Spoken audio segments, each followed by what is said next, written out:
why is it so difficult for Egypt and Israel to sit down and make it up? I mean, after all, the Germans and the French and the British sat down after the war, and they, became friends. Why can't we do the same? So I thought it must be something to do with our historical origin, something in the past of our common history, because after all, as the Bible and the Quran say the same thing, uh, they came to Egypt as a Hebrew tribe, and because of the connection through Joseph, who became a minister of Pharaoh, they became special people. Moses was born in Egypt, brought up in the royal palace. The Torah was given to him on Mount Sinai in Egypt, and the Israelites' exodus from Egypt became the cornerstone of the Bible. So we have an ancient connection, maybe something in this past, I thought, made us unable. There's a taboo between us, and then we cannot break the taboo, and something happened in the past. So I wanted to find out. This time I didn't wait to join another war. I just left for London and decided to study the past history. Muslims don't read the Bible, so I started to read the Bible to know the story from the Bible. And then I joined the Egypt Exploration Society, and they were running an evening course with the London University for Egyptian history. I joined it for 3 years, then another 3 years with this hieroglyphic language and so on. Then I tried to learn some biblical Hebrew. Hebrew is a Semitic language. I mean, not difficult for an Arabic person to learn it, and so on. So I wanted to know whether the biblical stories, which are the same in the Quran, about Moses, Joseph in Egypt, and all these things, and the Exodus, is it history or just a kind of a religious story? So, I mean, if it was history, I should find evidence of it in historical sources. You see, up to the middle 19th century, the only source for people to know pharaohs and ancient Egypt and all these things came from the Bible and some classical authors. Then from the mid-19th century, archaeologists started from Germany, Britain, and France, started to dig in our land, in Egypt, and in Palestine as well, in the Levant. The first people, archaeologists who came to the Middle East, were mainly trying to find evidence to confirm the stories of the Bible. So they have the Bible in their mind, and they wanted to find the evidence of the Bible. Now, after a century and a half of digging, they found no one small piece of evidence to confirm any story in the Bible. So the main conclusion of modern scholars, not biblical scholars, archaeologists, so on, including senior Israeli archaeologists, is that Moses in Egypt and the Exodus, even David and so on, and empire, is fiction, not history, because they dug in the areas, they found nothing. I took a different way of thinking. I thought, because after all, the people who wrote the Old Testament, they wrote it 8 centuries after the death of Moses in Babylon in the 6th century BC. And they had some oral traditions, information coming orally, and some different writing from different sources, separate parts of, and they put it together in whatever chronology they thought it is right. For instance, they think that the Israelites dwelling in Egypt was run for 430 years, which is not possible because in the book Abraham is told by the Lord in the book of Genesis that his descendants will go to a strange land, which is Egypt, and the fourth generation will come back. So only four generations supposed to be. It's not possible that four generations can live for 430 years. So I started to dismiss the biblical chronology and look for the facts. I mean, if they say that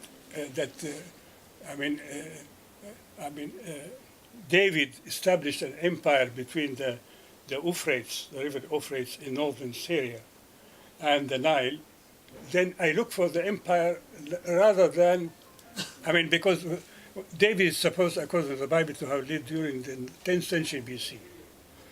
Archaeologists have dug, and the book of Samuel and the book of Kings give different details of some cities that David destroyed and some palaces that he established and so on. When the archaeologists dug in this location at the level of 10th century BC, they found nothing. So, however, they found evidence exactly of the biblical story only 500 years before, in 15th century BC. Exactly the empire that is mentioned for David in the 10th. So it is not, so this is the thing. So rather than my first idea, which was common, that it was Joseph who was sold as a slave by his brothers, who first connected the Hebrew tribe with Egypt, I started to look further. Interesting story in the book of Genesis, that Abraham, who came, supposed to have come from Ur of the Chaldeans in Iraq, there was a famine in the land of Canaan, so he decided to go to Egypt, look for nourishing and so on. So when he was coming to Egypt with his wife Sarah, he told her, although the Bible says she was 90 years old, and obviously I don't take this seriously, because he told her that the Egyptians might, because you are a fair woman, 90 years, anyhow, let us dismiss the 90 years. They might want to take you from me, so they might kill me to take you. Don't say you are my wife, say you are my sister. Eventually, the story says that Pharaoh knew about how fair this woman was, the Hebrew woman, so he invited Abraham and Pharaoh and Sarah to his palace, and he asked for the hand of Sarah. Abraham agreed. He took the dowry, and Sarah, the wife of Abraham, was married to Pharaoh. Obviously, this story could not be invented. I mean, the Bible narrator would not keep something shameful like that for his ancestor. It must be historical. It could not have been invented. Nobody invents something to make it worse. So Abraham lived during the time of the 15th century BC, because this is the first time we know from history sources of Habiros and Hebrews coming to the land of Canaan. So Abraham came to Egypt during the time of the 15th century BC. Although the Bible never mentioned the name of the Pharaoh who married Sarah,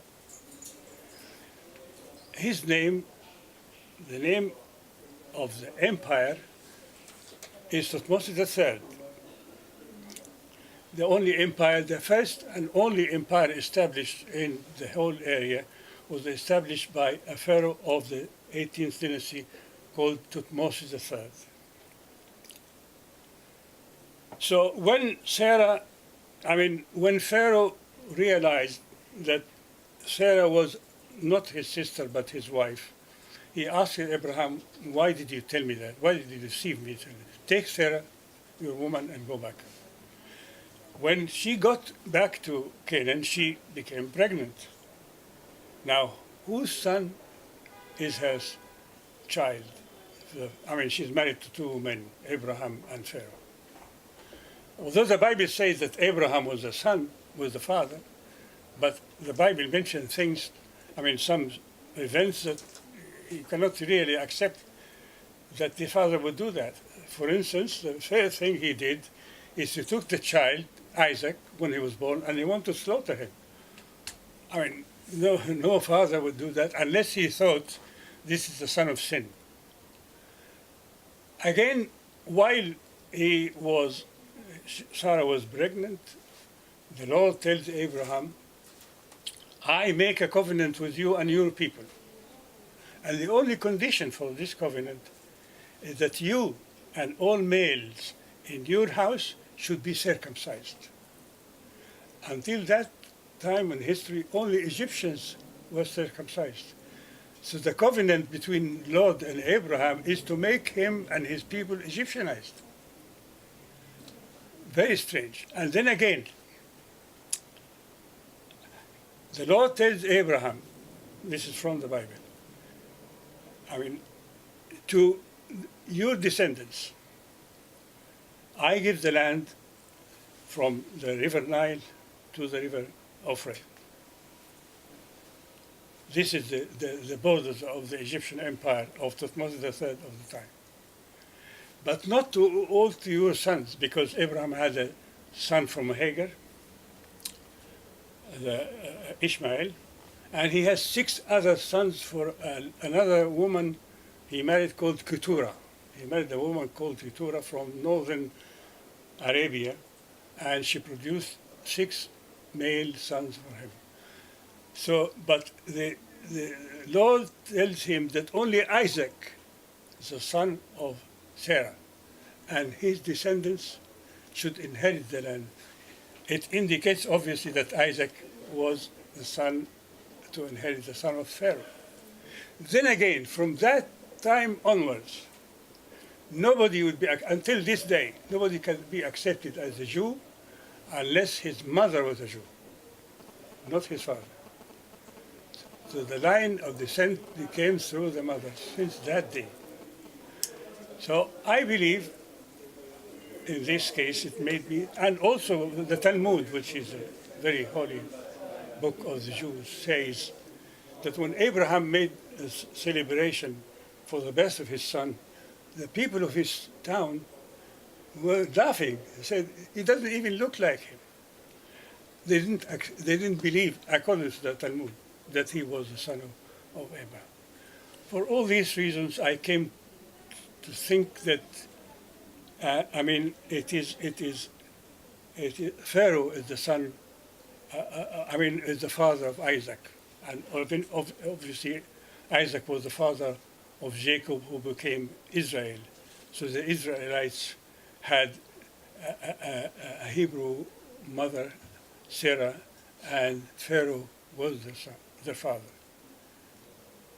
Now, as I said, in this case, rather than David becoming the grandson, the great-grandson of Isaac, David became,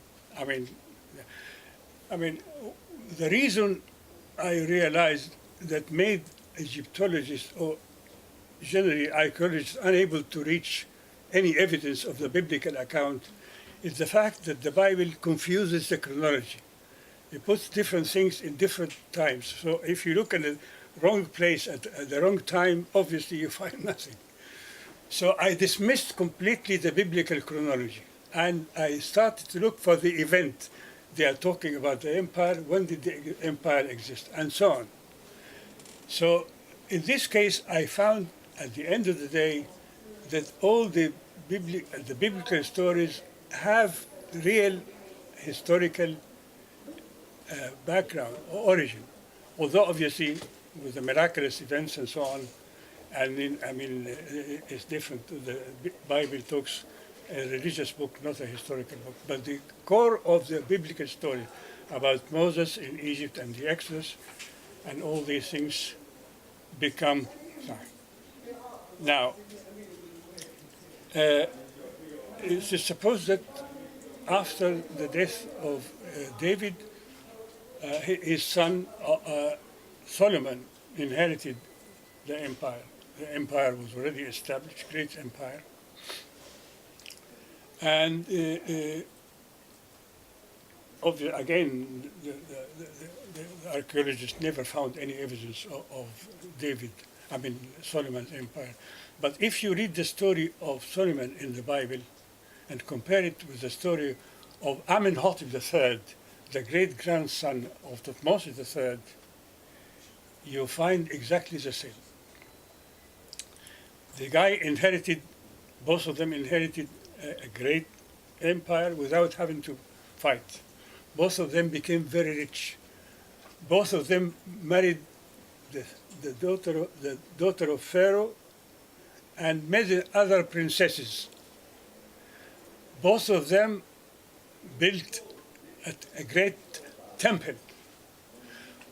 And very unique thing, both of them worshipped the one God and other gods. Solomon, he was not born he was not named Solomon at his birth. He was named Judaidah and was given the name Solomon because of the salam is peace in Arabic and in Hebrew, shalom. So Solomon is a man of peace, you see. So it's not his name, it was his title he was given. It's the same as Amenhotep III of the 18th Dynasty, I think, because at the time of Thutmose III, Jerusalem was called Kadesh. Kadesh means the holy city. At the time of Amenhotep III, it became known for the first time as Urushalayim, or Salim. Ur is the city, Salim is peace, the city of peace. Solomon built the temple for the Lord, according to the Bible, for the one God, Yahweh. However, the book of Samuel itself says that Solomon worshipped other gods. He was persuaded by his foreign wives to worship other gods. This is a unique situation. If you worship one God, you will never worship other gods. But this is a unique situation only found in the case of Amenhotep III. Because Amenhotep III, worshipped all the Egyptian gods, deities, until his son Akhenaten produced the first monotheistic religion in history of the Aten. And he worshipped, we know from pictures and tests, that he worshipped Aten at the same time. This is a very unique situation for the king to worship one god and other god at the same time. Another thing that he did, Amenhotep III, he was a descendant of Thutmose. By the name, I have to tell you this thing, that Thutmose, in hieroglyphic, in the case of Thutmose, it's not the same as in the Tutankhamun, for instance. Tutankhamun, Tut means, in the hieroglyphic language, the image of, the living image of. Tut is the image, Ankh is the living, Ammon is Amun, the living image of Amun. Although he was born as the living image of Aten, but this is, in the case of Thutmose III, Tut here is not in the hieroglyphic word, is not the image, but it comes from the Egyptian word Tuhut, the name of the god of wisdom, who is known from the Greek language as Hermes, Tuhutmos. And the Egyptian T becomes a D in Hebrew. So it would be Dud in Hebrew. And Dud is the David name in the Hebrew Bible, Dud. So the Thutmose, the very name is the same. Amenhotep III, Thutmose as marrying, Thutmose III married, we know that he married another, Canaanite women They were buried in Egypt. They found their bodies. But Sarah obviously went with Abraham to Canaan. And from Sarah came Jacob, and from Jacob came obviously the 12 children of Jacob, Levi and Moses, descendant of Levi, and so on. From this line, it seems to me, looking at it from now a historical point of view, that Joseph's coming to Egypt was not just to interpret the dream of Pharaoh, because Jacob had a son, a twin son called Esau, and Esau is supposed to have come a little while out before his son Jacob. But they say that Esau had some son called the Birthright. We don't know after that anything about the Birthright, but the Birthright obviously is somebody, the prince who was born last week has a birthright because he's a royal family. But ordinary people have no birthright. Poor people have no right. People who inherit something have a birthright. So Esau has a birthright. And for a lentil soup, he sold his birthright to his brother Jacob. So Jacob got the birthright, and he in turn gave it to his 11th son, Jacob. So Joseph, I mean. And Joseph, from the beginning, he has a dream. And his dream is to sit on the throne. He will sit on the throne and all his brothers sit down. It seems to me that, he may be a dreamy person, he believed that he was really, as his grandmother must have told him, he was, his grandfather was a Pharaoh of Egypt, and he would come to Egypt. Eventually, we will not, I have identified Joseph of the Bible as being Uya of history, a minister of Amenhotep III, Uya. U is the first part of Yahweh name. They called him Uya because they relate him to his God Yahweh. So I believe that Uya, minister of Amenhotep III, was. Amenhotep III, on the other hand, although marrying his sister as usual to get the right to the throne, because the throne in Egypt went through the female line. The Pharaoh has to marry his sister, the prince has to marry his sister to gain the right to the throne, the daughter of Pharaoh. He married the daughter of Uya, Joseph. He married and he had 300 women in his harem, but he made this daughter of Uya a queen. He wouldn't have done that. He wouldn't have made Uya a minister. Logically speaking, he wouldn't have married the daughter of Uya. He wouldn't have insisted to make her his queen rather than one of his 300 women, unless he must have knew that this, after all, is the descendants of the same grandfather from the line of Sarah and Jacob and so on. So by marrying, Amenhotep III, whom I identify as Solomon of the Bible, by marrying the daughter of Uya, Joseph, he united the two branches of Thutmose III, David, again, and the result, the fruit of that was Akhenaten, who produced the first monotheistic faith in history. We know as well, first of all, if you look at the Bible story, we know that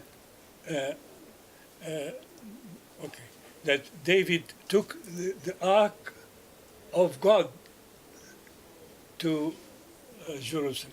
Not the Ark of the Covenant. People, mix it, but if you read the Bible again, it's the Ark of God rather than the Ark of.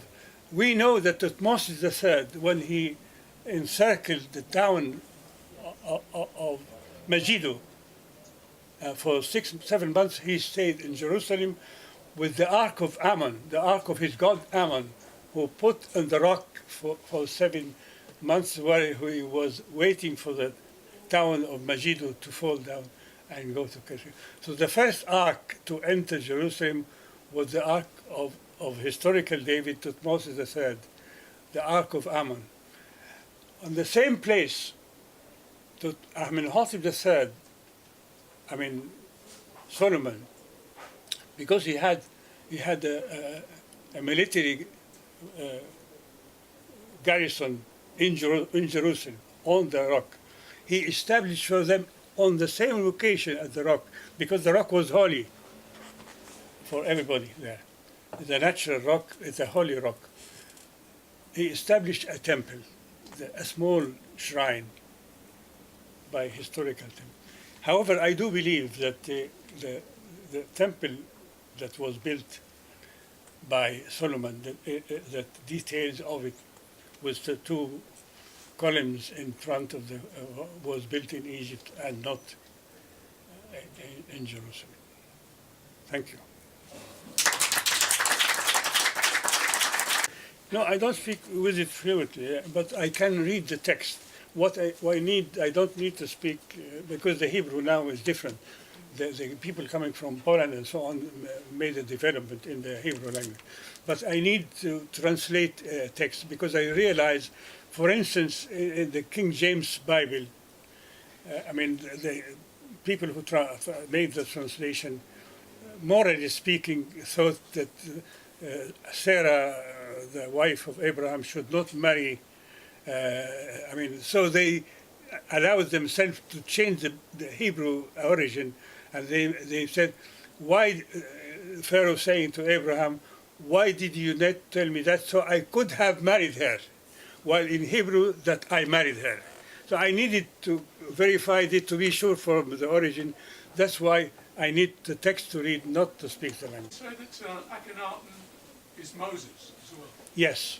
And so Akhenaten, what you're saying really is that basically the story of the biblical Jews is made up, and it's based on Egyptian pharaohs. Not made up. No, it's the same story, yes, but reinterpreted differently.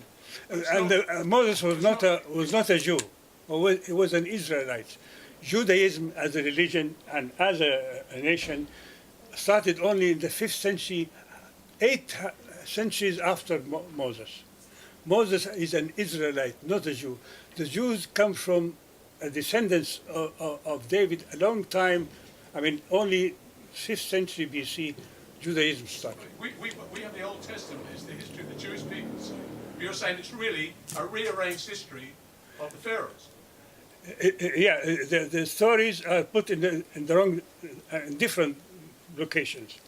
Okay. Instead of, the real ancestor of the Israelites is not Abraham, but Tutmosis III, the Pharaoh, who is David. David is, and in the Bible itself, if you leave the Torah, the first 5 books, you never find Abraham after that, only David.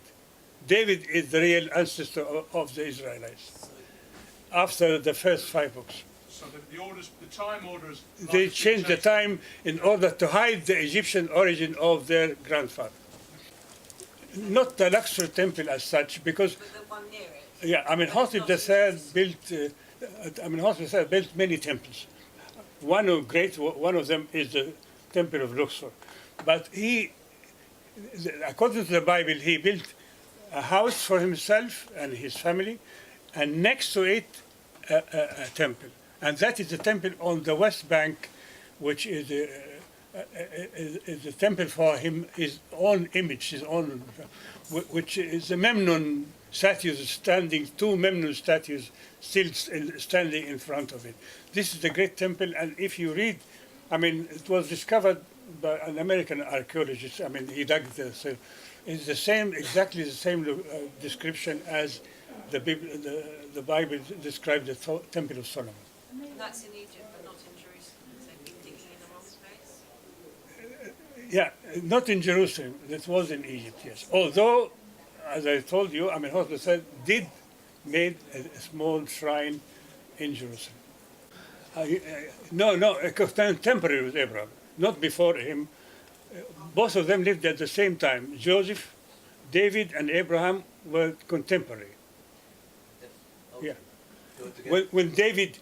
When Abraham came to Egypt, he met Pharaoh. Bible does not mention the name of Pharaoh, but I think it was Thutmose III whom I identify as David. So David was contemporary. Both of them married the same woman, Sarah. The Old Testament genealogy, chronology is not, I mean, they say people lived 120 years. I don't believe it. And Sarah, at the time when Pharaoh fell in love with her, was 90 years old. I don't take this seriously. This is something. There are evidence to indicate that Akhenaten was overthrown by a military coup. A French archaeologist discovered the tomb in Saqqara of the nanny of Tutankhamun. And there is a scene on the wall of she sitting down on the seat, and he's sitting on her lap. He came to the throne as a young lad, at 9 years old, with the throne. And behind them, a scene on the wall of the ministry of Tutankhamun. 6 of them were generals of the army. 6 of them were generals of the army. One of them was only a civilian. And 4 of them, of these generals, succeeded him on the throne. General Horemheb, General Ramses, and General Seti. 4 of them, it was forced to abdicate power, and there are evidence, if you read my book about Moses and Akhenaten, there are archaeological evidence to indicate that Akhenaten, after the end of his rule, 17 years, he was still alive, and he went to Sinai in Sarabit al-Khadim. There was a temple in Sarabit al-Khadim, and indication that he was living there for some time. And I think that he, after the end of the 18th Dynasty, the death of Horemheb, when General Ramses the First took the throne, he came back to challenge him. And the rod of Moses, which turns into a serpent, and in fact the very same rod that gives the power, royal power to you can see it in the Cairo Museum. If you turn it like that, you think so. It is. I mean, how can you imagine somebody coming from Sinai, a Bedouin guy, allowed to go and challenge the Pharaoh, unless he had this? I mean, he had, and not only that, the priests accepted him rather than the Pharaoh, and then he had to take his people and go out. And I believe, obviously, according to the Bible, Moses was not allowed to enter the promised land. He died on Sinai, and he was buried under, in a ditch beneath one of the in the desert, you see. And the wandering took place for 40 years, yes. When Ramses I died, he ruled only for a year and a half. Message came from northern Sinai that the Midianites, who Egyptians called Shasu, are planning to leave Canaan, to leave Sinai and go to Canaan. This is the historical evidence of Bedouin Semites attempting to leave Sinai and go to Canaan. This is the only, it is in the Karnak temple. And so he left his father being mummified, Seti the First, and he chased them. I believe he killed Akhenaten there. He was the one who killed Akhenaten. and the others fled back into Sinai and stayed for 40 years, and then from then onwards they went back. I mean, they crossed, they immigrated to the promised land over a period of time. Yeah, now not only we have to be friends, we are family. I mean, Yes. the Israelites, the ancestors of the Jews, are related to the Egyptian. I think people have to think more. I mean, we have to destroy the barriers, destroy the taboos. We have to think again. I mean, now, according to the Bible, if we took it seriously, and also even Newton believed that at the time he would that we people were created about 5,000 years ago. The universe, this is billions of years. I mean, the universe. Humans have been there for more than 200,000 years. Humans without tails. Modern human. So we cannot believe that is a symbolic thing in the Bible. We have to rethink. I mean, now we have science, and science have introduced us to many different things we never dreamt in a quick life. We have to re-understand our ancient on a different light, on scientific knowledge. If we do that, we will be more spiritual even, because the religion has become a dogma. It does not give you any safe feeling. I mean, why do we need religion? Because we die. If we don't die, we don't need a religion. If we are eternal, we don't need God. We need God because we need to survive after death. Now, if we feel that we have energy, we have electricity in our body, we communicate. We can communicate without talking. Early humans did that with some sounds. And if we come back, if we can communicate with our inner, we can survive. The energy doesn't die. I mean, what about what the whole message of the Christian message, which was lost by the Roman Catholic Church? I'm sorry, I'm not. The whole thing started in Egypt. I mean, early Egyptians were very trying to know what is hidden, what is there. And they were the first people to recognize that humans have two dimensions. One physical dimension that disappears, and one spiritual dimension, and they had a kind of a bird flying over the body that leaves the body at the time. And they believed that this spiritual dimension doesn't die. If you can keep the body safe in mummification, they can come back and resurrection takes place. This is the first step during the time of the pyramid builders, early.